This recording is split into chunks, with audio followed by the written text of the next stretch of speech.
Hello, it's bullcrap time. Okay, let's see. Ignore these guys up here just for a second.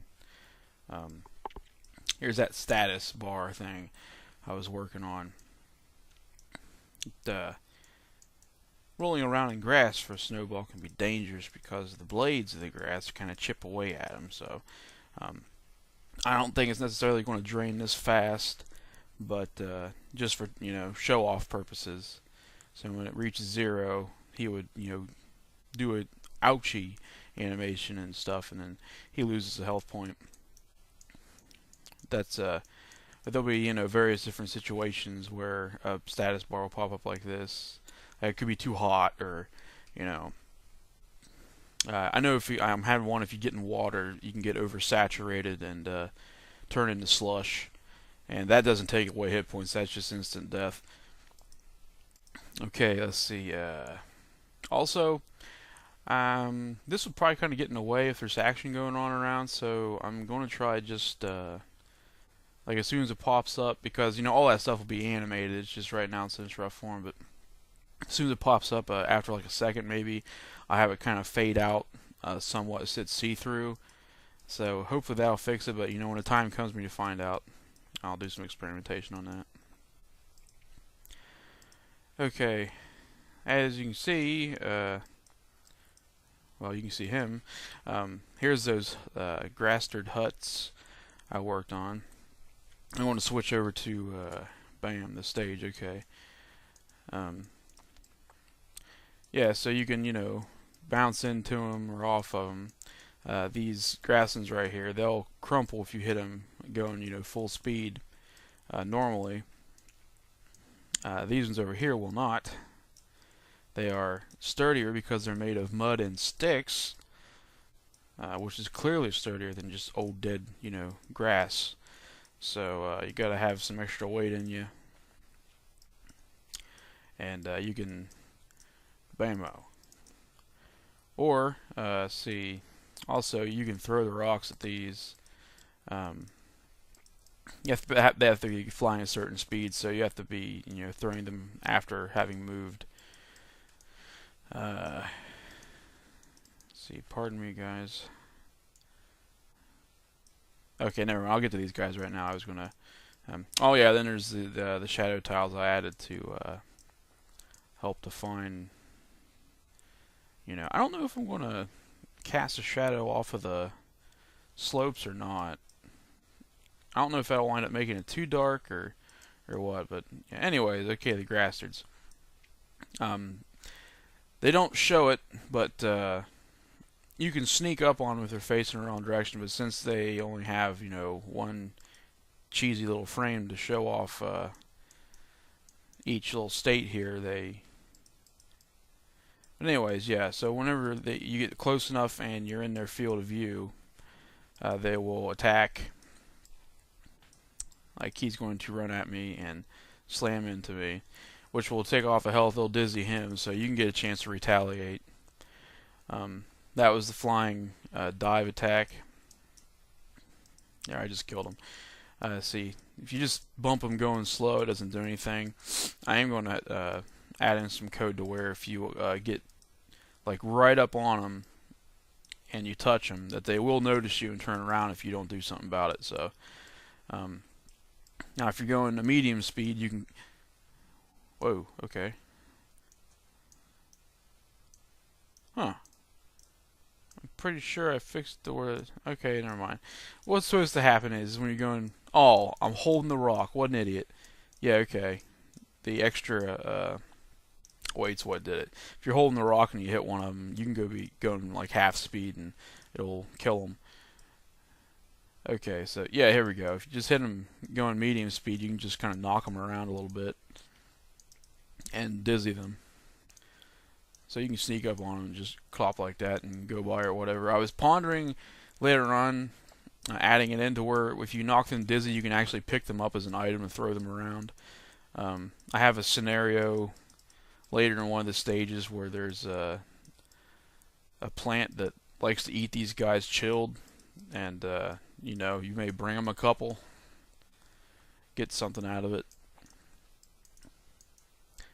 I think I'll do that. I like that idea. Okay, let's see.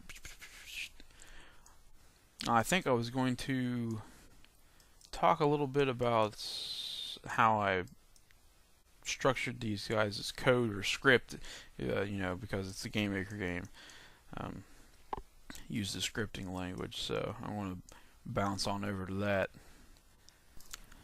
Okay, I didn't know quite how I wanted to do this, so I just went ahead and took pictures of the files and blow them up in Photoshop, so you can actually read what it says after all the compression and crap. Anyways, this is the for anyone who's familiar with Game Maker, this would be the creation event. This is all the stuff that happens in there, and I know real true coders are gonna want to rip my guts out for not putting that whatever the hell that thing is called after each line. But don't worry, it's an interpreter. So let's see. Anyways, we got most of your regular old stats. Most of these are with the snowball too, the snowball object. You got your stuff for your speed while you're in the air, your gravity speed, your regular speed, your modifier for like how I just call it a fact because it's a short word to use for your weight, hit points, blah blah blah. Let's see. The bump you get from any special ground tiles. So when you're moving, you may pop up off the ground a little bit. Let's see. Friction, that's what will slow you down, obviously, when you're not on the move. Well, when you're on the move too, but let's see. Yeah, land type, blah blah blah. Here is the how I'm doing the animations. 8 direction, standard. Using an array to store for each animation type.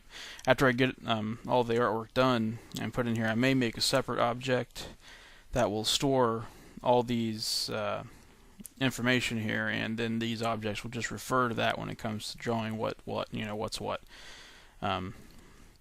These 8 directions are defined. Let's see, I'll get to them in here.